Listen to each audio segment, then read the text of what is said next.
In the tumultuous annals of modern British political history, no single name evokes such immediate and lasting division, revulsion, and near religious adoration as that of John Enoch Powell. He was and indeed remains a living paradox, a man of transcendent, almost frightening intellect, a scholar who could read ancient Greek as fluently as the morning paper, yet who delivered the most racially divisive, inflammatory, and consequential speech in post-war British history. To truly understand the man who became Britain's most controversial and, to some, most accurate prophet, we must not begin with the infamous 1968 speech that defined his legacy. Instead, we must begin at the source, in the forge that created his formidable mind. Born in 1912 in Stechford, Birmingham, Powell was a child of the industrial heartland of England, the son of a working-class family. From his earliest days, it was overwhelmingly clear that he was no ordinary child. He was a prodigy, a once-in-a-generation intellect, driven from boyhood by a relentless, almost monastic curiosity and an iron, almost cruel self-discipline. He became obsessed with the classics, not as a hobby, but as a total, consuming immersion. He mastered Latin and Greek with a speed and depth that stunned his tutors, devouring texts that others found impenetrable. For Powell, these were not dead languages. They were the living, breathing blueprints for understanding the very nature of power, the immutable mechanics of empire, the cyclical rise of civilizations, and their inevitable, tragic, and foreordained decay. He saw in Thucydides the grim logic of conflict, and in the fall of Rome, the inescapable fate of nations that lost their coherence. His brilliance was staggering, almost alien. He attended Trinity College, Cambridge, where he was regarded as nothing short of an academic legend, a mind that operated on a different plane. And then, at the astonishing age of 25, an age when most of his contemporaries were just beginning to find their footing in the world, Enoch Powell was appointed professor of Greek at Sydney University, Australia. He had become the youngest professor in the entire British Empire. This was not merely a job. It was the ultimate confirmation of his status as a supreme intellect, a man who had already mastered the past before his 26th birthday.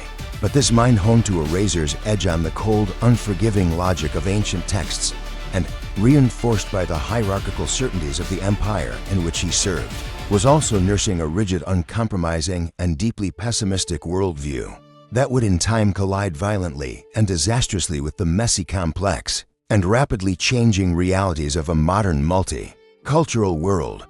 If you find this deep dive into one of modern history's most complex and divisive figures, please take a moment to support our channel. This is not just history, it is the living DNA of our current political moment. By clicking the like button, you help this analysis reach a wider audience. By subscribing, you ensure that you will never miss one of our episodes. And by sharing this video with anyone who believes history is never simple, you help foster the conversations we need to be having. Your support is what fuels this channel and allows us to continue tackling these challenging stories. When the Second World War erupted in 1939, Powell's rarefied, seemingly cloistered academic mind found a new, more ruthless, and immediate purpose. He did not hesitate. He resigned his prestigious professorship, abandoned his academic career without a backward glance, returned to Britain, and joined the British Army as a private, the lowest possible rank, a common foot soldier. It was a characteristically dramatic, absolute, and almost symbolic gesture of total commitment. But a mind like Powell's, a mind that had been navigating the complexities of Herodotus, could not remain at that level for long. His rise through the ranks was nothing short of meteoric, almost unprecedented in the history of the modern British Army. He was not a frontline fighter, wielding a rifle. He was a warrior of the intellect, wielding languages, logic, and strategic analysis, and an uncanny ability to decipher enemy intentions. He was immediately recruited into military intelligence. His journey was staggering. Private in 1939, Lance Corporal, then commissioned as a second lieutenant, captain, major, lieutenant colonel. And finally, by the war's end, he was a brigadier, a general officer rank. He had, in just 5 short, brutal years, climbed from the very bottom of the military hierarchy to its upper echelons, a feat of pure intellectual and administrative prowess. He served in North Africa, deciphering German communications, and in the Middle East. But it was his posting to India, the jewel in the crown of the British Empire, that truly captured his imagination and his heart. Powell developed a deep, profound, almost mystical love for Britain and its imperial project, and he saw India as its supreme, almost divine expression.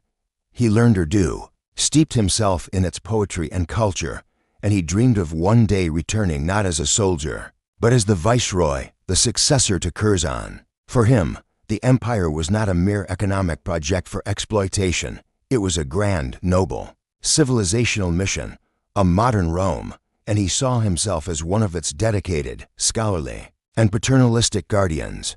The war forged him, hardening the classical scholar into a cold, strategic analyst, supremely, almost arrogantly confident in his own intellectual abilities, and possessed of a romantic, uncompromising, and idealized love for an England that existed perhaps more in his mind than it ever did in reality. When the war ended, and the empire he so cherished began to inevitably, and for him, tragically unravel, Powell turned his sharp sights to a new battlefield, politics. He returned to a shattered Britain, joined the Conservative Party, and was elected to Parliament in 1950. He was never a traditional, patrician, one-nation Tory. He was a radical, an intellectual firebrand who brought a severe academic seriousness to every debate. And it is during this period, his time as a mainstream, high-flying conservative politician, that we encounter one of the greatest and most glaring contradictions of his entire public life. From 1960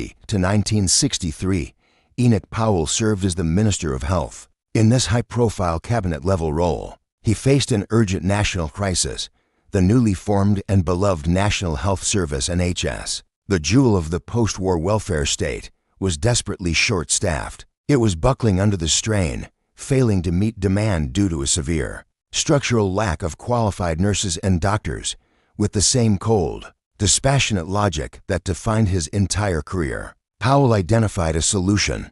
He looked to the Commonwealth. He personally initiated, championed, and oversaw a massive recruitment drive, flying recruitment teams to and running advertising campaigns in Commonwealth countries, particularly from the Caribbean and the Indian subcontinent, to bring thousands of qualified medical staff to Britain. He actively encouraged them to come, to work, and to settle. The very man who would later become infamous for his apocalyptic warnings about Commonwealth immigration was, in fact, one of the key, hands-on architects of that very immigration. He was, without exaggeration, instrumental in building the multicultural Britain that he would later come to so viscerally condemn. At the time, for Powell, this was not a contradiction. He was not thinking about race, culture, or the long-term social fabric. He was solving a logistical, economic problem. It was a simple, unemotional equation of labor supply and demand, and he solved it with cold, efficient, free market logic that he championed. The irony, however, would curdle into a devastating and defining national tragedy. To truly understand the political and social explosion that occurred on that spring day in 1968, we must first understand the volatile, highly pressurized, and unstable powder keg that Enoch Powell was preparing to deliberately ignite.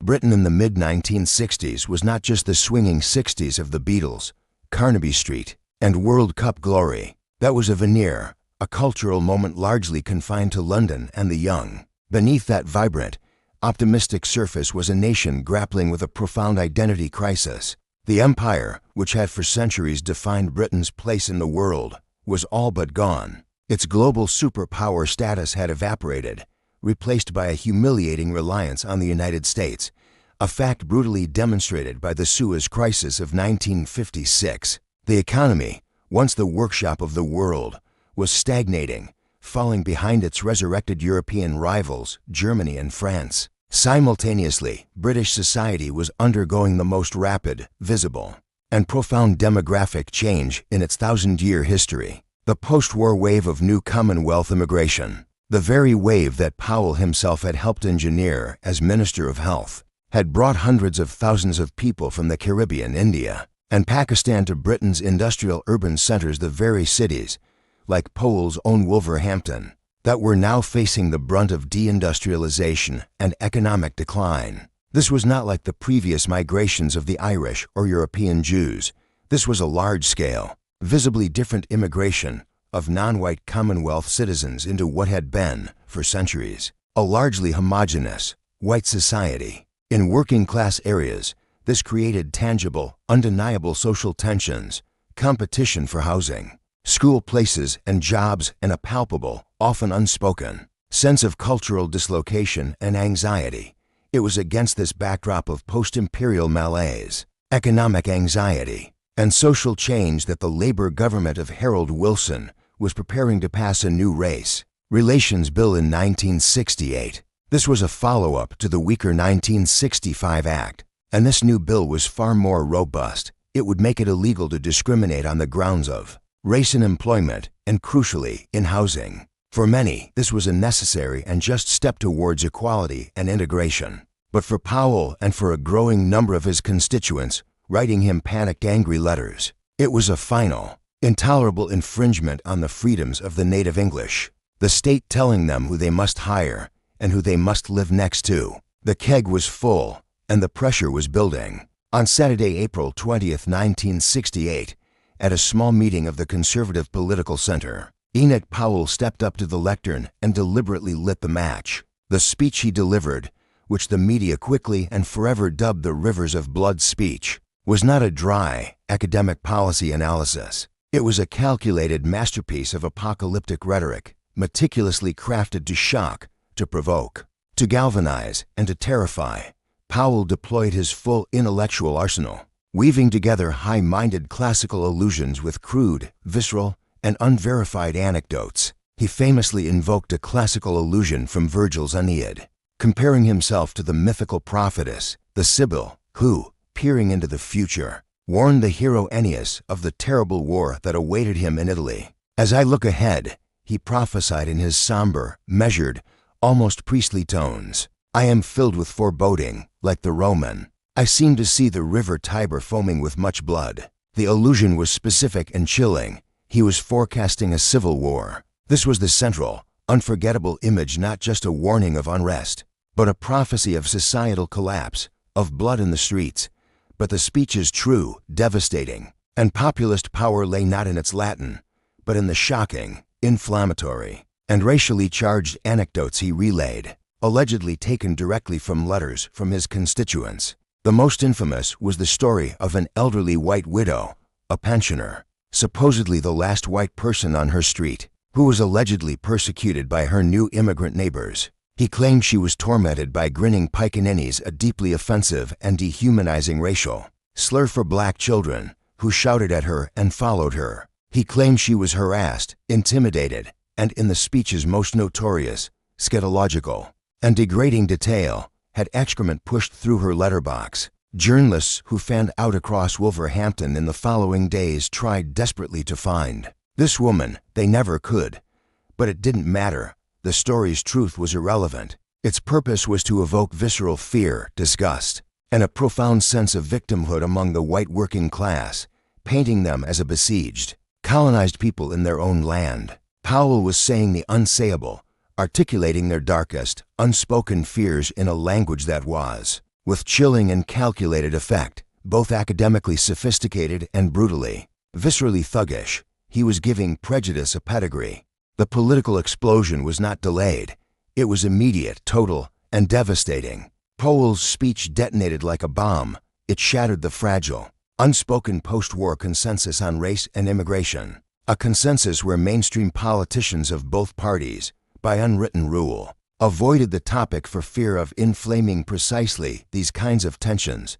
The political and media elite were united in their condemnation. The Times newspaper, the voice of the establishment, ran a lead editorial titled "An Evil Speech," calling it the first time a serious British politician had appealed to racial hatred in that way. The new leader of the Conservative Party, Edward Heath, a pragmatic, one-nation Tory, was not just morally outraged, he was politically terrified. He saw Powell's speech as an existential threat to the party's attempts to appear modern, moderate, and electable. He acted with swift and ruthless decisiveness. Just 24 hours after the speech, Heath called Powell and sacked him from the prestigious shadow cabinet. Politically, Powell was excommunicated, declared a pariah, finished. But the public reaction told a profoundly, frighteningly different story. The speech had not just landed on fertile ground, it had landed on dry tinder. Polls taken in the following days showed that a staggering 74% of the British public agreed with Powell's sentiments. Over 100 letters of support flooded into his office. The response had revealed an alarming, unbridgeable chasm between the governing class in London and the people they governed. The most famous visceral and shocking symbol of this divide came when days later thousands of London dockworkers, traditionally a bastion of left-wing Labour voting trade union men, staged a spontaneous march on the Houses of Parliament in support of the right-wing free market. Powell, they carried homemade placards with slogans that would become iconic. Enoch was right, and don't knock Enoch. Suddenly, Powell was no longer just a politician. He had, in one stroke, become the voice, the hero, and the martyr for a silent majority that felt ignored, betrayed, and looked down upon by a liberal elite. The firestorm had been unleashed, and it would permanently and poisonously alter the landscape of British politics. After the rivers of blood speech, Enoch Powell's mainstream political career was over. He had deliberately made himself politically toxic, an unperson to the leadership of his own party. A figure so toxic that no future Conservative leader, not even Margaret Thatcher, would dare bring him into government.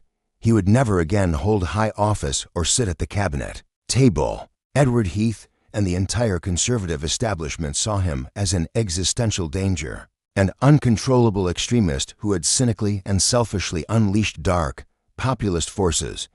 But, in a bitter paradox of modern British politics, his very excommunication from the halls of power made him infinitely more powerful with a significant segment of the populace. He was no longer bound by party discipline, collective responsibility, or the tactical need to moderate his language. He was free. He eagerly embraced his new role as the voice in the wilderness, a figure straight out of the classical and biblical texts he so loved. He cast himself as a prophet, a Jeremiah warning of Babylon, a Cassandra fated to speak the truth to a corrupt and disbelieving elite. He was, in his own narrative, a man who had knowingly sacrificed his own glittering career for the sake of his nation. This transformation from politician to prophet made him overnight the most famous and infamous man in Britain. He drew enormous, adoring, overflowing crowds wherever he spoke, not just in working men's clubs but in university halls, hammering home his core, apocalyptic themes, the mortal peril of immigration, the inevitable decline of the nation, and the knowing, treasonous betrayal of that nation by its ruling class. This new role as a political martyr, a man crucified by the elite for speaking the truth, cemented his image and built a powerful, lasting, and deeply emotional bond with those who felt their own concerns were being similarly dismissed and condemned. Powell's severe intellectual rigidity and his uncompromising commitment to his core principles was shown again in 1974. But this time, the great existential threat was not immigration, it was Europe. In 1973, Edward Heath's Conservative government, the government of the man who had sacked him, finally succeeded in taking Britain into the European Economic Community (EEC), the forerunner to the modern European Union. For Powell, this was the ultimate betrayal. Even greater than mass immigration, he saw the EEC as nothing less than a deliberate, bureaucratic conspiracy to destroy the absolute, indivisible, and sacred sovereignty of the British Parliament, an institution he revered with an almost religious intensity. He believed, with absolute certainty, that joining this European club meant systematically surrendering Britain's hard-won, centuries-old right to govern itself, to make its own laws, and to be its own master. His loyalty was not, and had never been, to the Conservative Party. His loyalty was to his abstract, idealized, almost mystical concept of British national sovereignty. In a move that sent seismic shockwaves through the political establishment, during the critical February 1974 general election, Powell, still technically a Conservative MP, announced his resignation from the party and took the astonishing, unthinkable step of advising his many followers to vote for the opposition Labour Party. Why? Simply because the Labour Party had promised to hold a public referendum on EEC membership. He had committed the ultimate, unforgivable political sin. heresy in the face of the enemy. He was cast out, a man without a party, but he would not be out of Parliament for long. Later that same year, in the second election of 1974, he returned, having found a new political home that perfectly suited his uncompromising, fortress-like nationalism. He was elected as an Ulster Unionist MP, representing the constituency of South Down in Northern Ireland right in the midst of the Troubles. It was a perfect, logical fit for him. For Powell, the union of Great Britain and Northern Ireland was just another non-negotiable, sacred aspect of the British sovereignty. He had dedicated his life to defending against all enemies, foreign and domestic. In his long, self-imposed years of political exile, a powerful phenomenon grew around the figure of Enoch Powell. It was not a formal, organized political movement. It was a diffuse, pervasive, and deeply felt sentiment. Enoch was right. The simple, three-word slogan, daubed on bridges in fading paint, spray-painted on walls, and chanted at football matches, became the defiant creed of white working-class discontent. It encapsulated a profound and bitter sense of grievance, a feeling that had festered for years, even decades. It was the voice of those who felt that their legitimate, tangible anxieties about the rapid, visible transformation of their communities, about immigration, about a perceived loss of their culture and identity, and about their own mounting economic decline as the 1970s stagflation crisis bit hard, were not just being ignored by the establishment. They felt their concerns were being actively mocked, dismissed, and condemned as ignorant and racist by a distant, condescending, liberal elite in London, in the media, and in the universities. Powell became the living embodiment and intellectual champion of this grievance. He was, in their eyes, the only man in public life who had possessed the raw courage to speak the truth, and who had been crucified by that same elite for doing so. This powerful narrative of martyrdom, the brilliant, principled politicians sacked for daring to voice the concerns of the common people, created a fierce, loyal, and lasting cult of personality around him. To his devoted followers, he was not a racist. He was a truth-teller, a prophet, a courageous defender of the left-behind native British, a man of common sense in an age of liberal madness. This potent toxic brew of cultural anxiety, economic insecurity, and perceived elite condescension would become one of the most powerful and volatile undercurrents in British politics, a force that Powell had been the first to so effectively and dangerously harness. What makes Enoch Powell such an enduringly complex and troubling figure is that his formidable intellect was not and cannot be confined to his inflammatory speeches on race and immigration. If that were all he was, he could be easily, if nervously, dismissed as a sophisticated, but ultimately one-dimensional demagogue. But Powell was also a profound, radical, and deeply influential economic thinker. He was an intellectual whose influence stretched far beyond the controversies that defined him. In fact, argument can be made that his most lasting and concrete intellectual legacy lies in the realm of economics. Many years before Margaret Thatcher took power in 1979 and fundamentally reshaped the British economy, Enoch Powell was, in effect, the father of Thatcherism. He was a tireless, heretical evangelist for the free market, a pioneer of neoliberal economic thought in Britain, at a time when both the Conservative and Labour parties had fully embraced the post-war consensus, a shared belief in Keynesian economics, a mixed economy, state ownership of major industries, like coal, rail, and steel, and high public spending on the welfare state. Powell was a voice crying in the wilderness, denouncing it all as socialist folly. As a junior Treasury minister in the 1950s, he was an early and persistent advocate of monetarism. He forcefully and relentlessly argued for the very policies that would, decades later, become the core tenets of Thatcherism: control of the money supply, monetarism, to fight inflation, the privatization of nationalized industries, deep cuts to public expenditure, the dismantling of trade union power, and the radical deregulation of the market. He believed the state had become a bloated, inefficient, and suffocating force, stifling the entrepreneurial spirit that had once made Britain great. Margaret Thatcher, while always careful to keep Powell himself at a political distance due to his radioactive views on race, was known to be a keen student of his economic speeches and pamphlets. He was the prophet, she was the practitioner. Powell had built the intellectual foundations for the revolution. Thatcher, with her political acumen, would be the one to build the house. Enoch Powell's other great prophecy, the one that would prove arguably as consequential as his warnings on immigration and his economic theories, was his relentless, uncompromising, and deeply intellectual opposition to the European project. This was not a gut-level nationalism. It was a cold argument, rooted in his two core beliefs: free market economics and, above all, the absolute, indivisible, and sacred sovereignty of the British Parliament. Economically, Powell viewed the EEC as an inward-looking, bureaucratic, protectionist bloc, a fortress Europe designed to keep out cheaper goods from the rest of the world, which ran counter to his own principles of global free trade.